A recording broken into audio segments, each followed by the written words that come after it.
Dreading going to work tomorrow? At least you're not going to get murdered for some teenage hormones.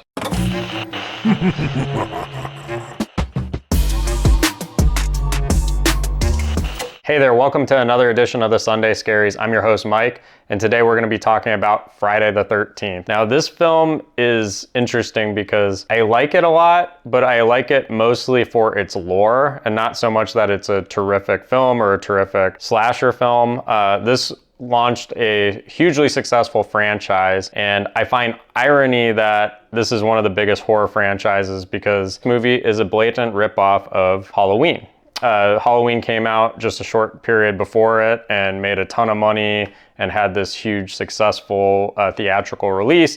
And so they didn't even really try to do something different other than the creators of Friday the 13th decided to turn up the gore and turn up the nudity. And, you know, that's what they were kind of shooting for as far as differentiating from Halloween, but it really is a blatant ripoff. And the other thing I find really interesting in this franchise is you think of Jason Voorhees when you think of Friday the 13th. And for those who don't know who Jason Voorhees is, you think of the hockey mask murderer, and he's really not in this film much at all.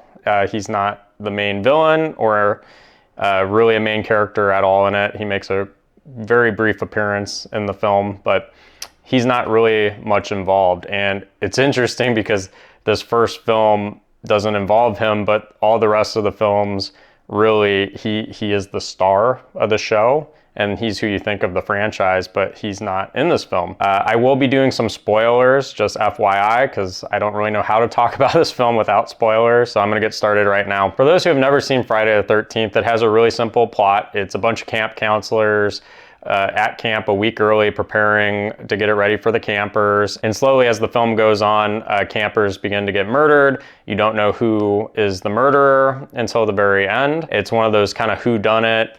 The whole time you're just seeing the murderer's hand and with, you know, knife or whatever, or axe, going after people, but you don't know who it is. And one by one, the campers get taken out. Now, in the movie, there's this camp legend about a kid named Jason Voorhees who was murdered, and there's all these rumors that his ghost torments the camp, and after he died, people mysteriously started getting murdered, and that's why the camp had to shut down. And anyways, again, people start getting murdered. It's not your most memorable group of campers, though Kevin Bacon does have a small role in the film, and it's always cool to see a very young Kevin Bacon. But you know, it's not really about the campers. It's more about the whole spookiness of the woods, and you know, the film does do a good job with that. Again, spoilers. Turns out at the very end that the murderer is actually Jason Voorhees' mother, and she is upset because some campers left Jason alone, and he drowned, and he was a special needs kid.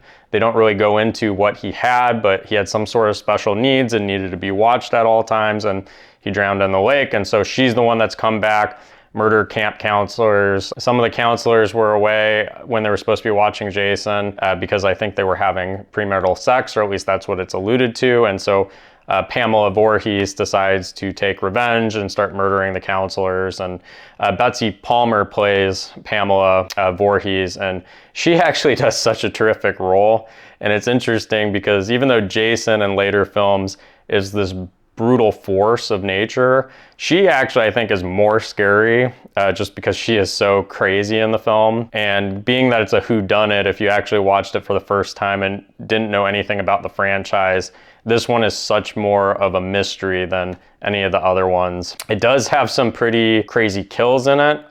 You know, people getting hit in the face with an axe and getting a knife through the throat. And Tom Savini actually did all the makeup in this film, and he actually has a brief acting cameo, just his hand as killing somebody in it. But the great Tom Savini does such a good job with the practical effects. You know, this is way before, you know, CGI and different things like that that we use nowadays.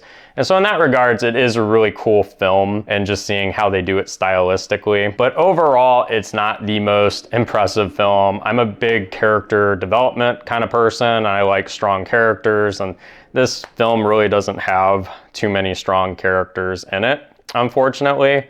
And the story is very simplistic, and it's really the lore in this film that I like a lot, and the lore is what is creepy, and the setting being not lost, but trapped in the woods with no one to protect you as this unknown murderer at the time is killing your friends off one by one. Now, there are three themes that I really love in this film that I will focus on as far as I like for scariness or the scary purposes of this channel that we want to discuss and dive into. So again, as I said, you know, the whole being in the woods, this urban legend being present and being spooked out that there might be this ghost, you know, that is such a fun, creepy, just atmosphere, even though the story might, again, not be the best in the way it's told. But that is a fun atmosphere that I've always loved about this film. Second, I really do love the whole idea of being cut off from help. There's just no one able to help you as these crazy events unfold. That part is fun, and it's always neat to kind of just see the characters freak out as things just get crazier and crazier. The third thing I actually really love about this film, and I think this is one of the biggest pieces in some of the best horror movies when done right, is just sound effects. You know, you have this great music and creepy sound of this ch-ch-ch, ha-ha-ha, as the music is creeping, and you know the killer is slowly watching and looking for times to get in there to murder people. It really adds to the atmosphere before the kills happen. And then, you know, the last thing is I really like about this film is the balance between a real killer and a supernatural killer. And I'm sort of cheating because I'm adding in future movies since Jason will be the killer, but you know, his mother is actually just insane and creepy, and Betsy Palmer gives this whole rant and you're just like, oh my gosh, right? And she's chasing the final girl in it, trying to murder her. She's terrifying, but at the end there is a cameo of Jason, and I actually think the ending is a really good jump scare. And you know, all 80s movies kind of have them, 80s horror movies I should say, but him jumping out of the lake and just kind of setting the tone that at the end of the movie, no, this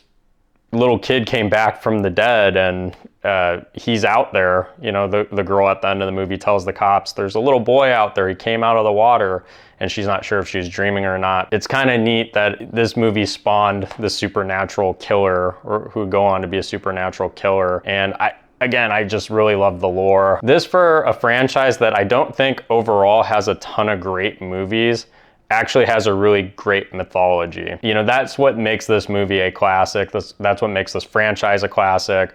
And this really is a must watch. And it is ironic though. I know a lot of horror fans that have actually never seen the original because everybody knows Jason's not in it and they always want to skip it over. And I do recommend people see this film, especially if you're a horror fan. So as I said before, this was meant to be a blatant ripoff of Halloween. You know, Halloween, if you watch that film, there's not a lot of blood in it. Most of the horror in it is in your head, and they do a lot to leave it to your imagination to decide exactly how the knife went through somebody or how someone got mangled. And in this, they show everything, right? So they do a whole 180 as far as style goes.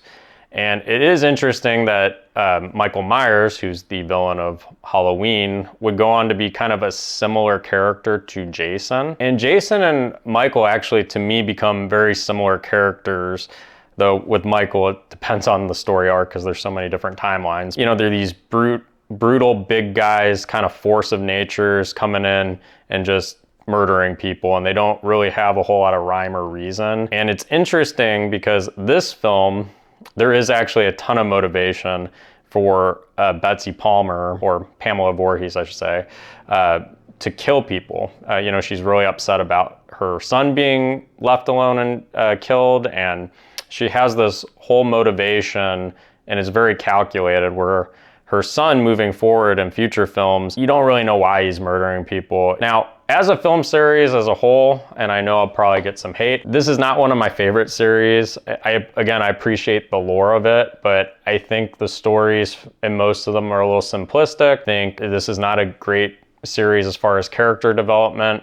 There's 3 or 4 films I really love in this series, and I believe there's 12 right now. Gotta double check that. But out of, let's say, 12 films, there's 3 or 4 I really enjoy and go back to. This one's kind of my in-between. If I'm in the mood for Friday the 13th, sometimes I'll put this one on for nostalgia, but it's not because it's my favorite in the series. And as I review these movies, I'll get into my favorite ones and gush over them. But, you know, this is not necessarily one, but I do just love it because I know it started this franchise. Again, I do like the camp atmosphere, and I do just love the final ending of the film where Betsy Palmer is just doing great acting and going crazy. Again, I do appreciate some of the scariness in the film. There are some classic kills with like the guy getting the axe to his face and again, the knife through the throat. But outside of that, it's not the most memorable movie, and it's just kind of a good but not great slasher film. It's kind of forgettable, and some of the ones moving forward in this film are a little better. Some of the ones moving forward are a lot worse. It's a really interesting franchise. But what I will say I love about Friday the 13th moving forward, almost all the films kind of fit together. Like, this is a very consistent franchise as far as you don't feel like Jason is different in any of the films. You feel Pamela Voorhees' impact throughout the future movies, that she set the tone in the way she educated her son, even though he was dead during a lot of the times that she would have impacted him. But again, I appreciate the consistency, whereas some other franchises, like, no offense to Texas Chainsaw Massacre fans, I don't really know what to make of Leatherface because he's so different in so many of the different films. He's not consistent, whereas Pamela Voorhees and Jason are pretty much the same characters in all the different movies moving forward. Now, as far as ranking, right, and I know I just did a lot of mix of liking it for its historical purposes and its lore, but also saying it's not the greatest film in the world. You know, with nostalgia in mind, I do give this film a 3 out of 5. I think it's a good movie. I think every horror fan should watch it at least once. You know, it's not a great movie. It's just a good slasher film, a little bit forgettable. Honestly, I probably would put it at a 2.5 if it wasn't so iconic and started this franchise, but I gotta give it a 3. And again, some of that might be my heartstrings. And then again, for the fun meter, you know, I do think it's a 3 out of 5. I mean, it is what you think you would want in a horror movie if you were like going to see one for the first time, or if you're just going to see one because you were in the mood for a slasher film. Thank you for tuning in to another edition of the Sunday Scaries.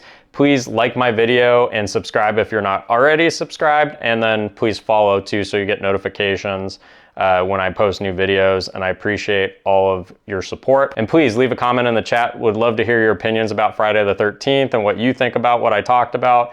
And if you've seen the film, please tell me what your experience was like. And all I know is I'm actually grateful to go to work tomorrow and not be camping in the woods with Pamela Voorhees trying to murder me.